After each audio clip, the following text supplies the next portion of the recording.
Well, finally some good news, but it's got a sting in its tail. Let's begin.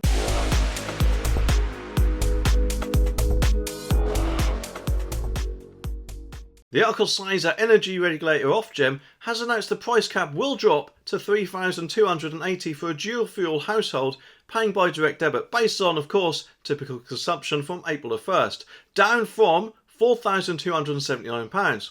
However, energy bills for typical UK households will be held at £3,000 for 12 months from April under, of course, the government's energy price cap guarantee.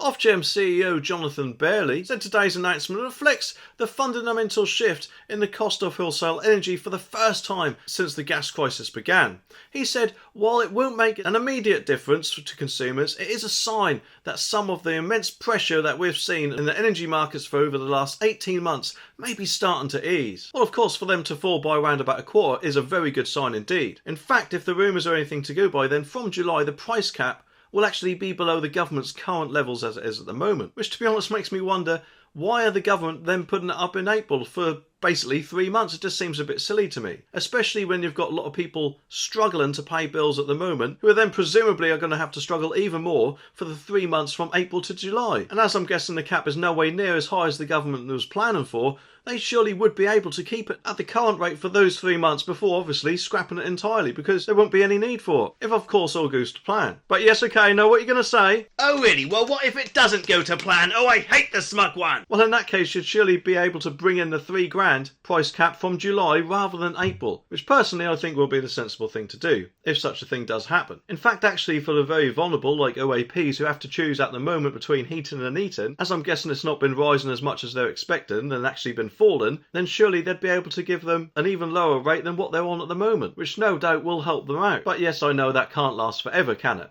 And hopefully we'll hear a little bit more in the March budget. Mr. Brearley warned prices are unlikely to fall back to the level seen before the energy crisis. He continued, even with the extensive package of government support that is currently in place, this is a very tough time for many households across Britain. Where people are struggling, we urge them to contact their supplier to make sure they are getting all the help and support they are entitled to. Furthermore, the regulator also reiterated that the energy price cap is still higher than the government's price cap guarantee and will continue to be even with the £500 rise in April. Well, yeah, of course I could be wrong, but I've got the feeling the people in this video won't be happy at all, especially with these plans. Anyway, subscribe for more and I'll see you in the next one.